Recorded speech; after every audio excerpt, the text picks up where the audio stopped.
Welcome to इनसाइक्लो hub. इसमें हम बात करने वाले हैं क्वेश्चन नंबर 1 2024 पेपर 2 के बारे में। इससे पहले मैं आपको बता देता हूँ, इनसाइक्लो हब आपको प्रोवाइड करा रहा है सभी तरह के सॉल्व्ड पेपर्स जो कि आपको 2014 से 2024 तक के आपको सॉल्व पेपर मिलेंगे। इसमें पेपर 1, पेपर 2, पेपर 3, पेपर 4 और जनरल इंग्लिश और जनरल स्टडीज़ भी शामिल हैं। अगर आप चाहते हैं तो हमारे दिए गए नंबर पर हमें मैसेज करके बता सकते हैं। अब यहाँ पे हम बात करते हैं क्वेश्चंस की तरफ। फर्स्ट क्वेश्चन जो है जैसे कि बोल रहा है कि the concentration of the distribution of statistic Tx around its true value of theta is high when the mean square error is low, but the converse is not true. There exists no estimator for which the mean square error is less for all theta.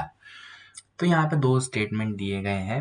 पहला statement दिया है concentration को लेके और दूसरा दिया गया है कि there exist no estimator for which the mean square is least for. तो यहाँ पे मैं आपको जैसे बता रहा हूँ कि ये जो है हमारे नोट्स हैं जो हमने प्रिपेयर करे हुए हैं और इसका आंसर जैसे कि आप देख सकते हैं ये हमारी वेबसाइट इनसाइक्लो हब पर भी अवेलेबल है।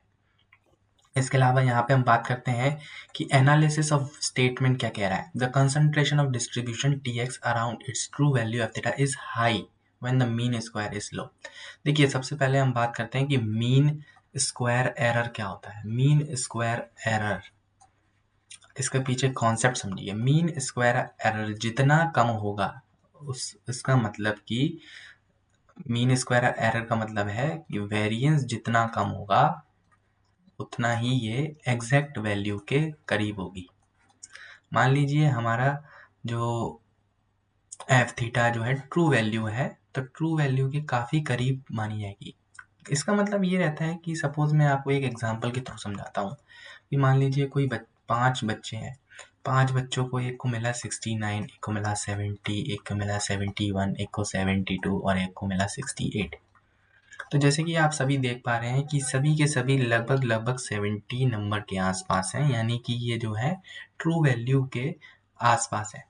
तो इसका मतलब ये हुआ कि ये जो है इसका वेरिएंस, इसका एमएससी जो है काफ़ी लो है। इसका एमएससी काफ़ी लो है।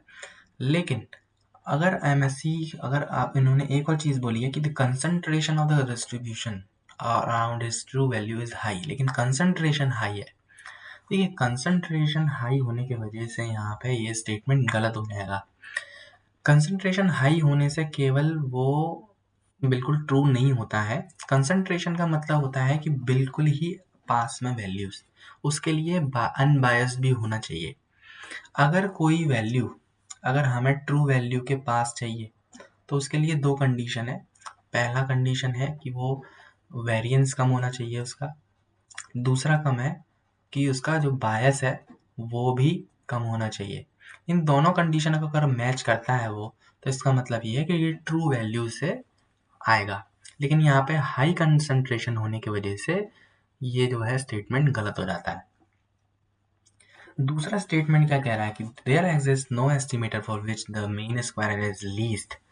इसमें ये लिखा है कि this is a well established principle in statistics states that no single estimator minimises the MSE for all possible parameter value of theta. This result stems from the trade off in estimation bias variance trade off.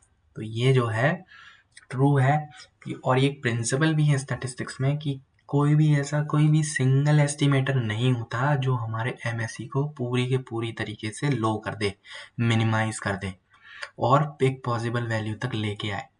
तो इस case में ये जो होगा statement वो होगा true. अगर आप और भी अधिक जानकारी चाहते हैं या फिर मुझसे बात करना चाहते हैं तो हमारे दिए गए नंबर पर मैसेज करके हमें बता सकते हैं।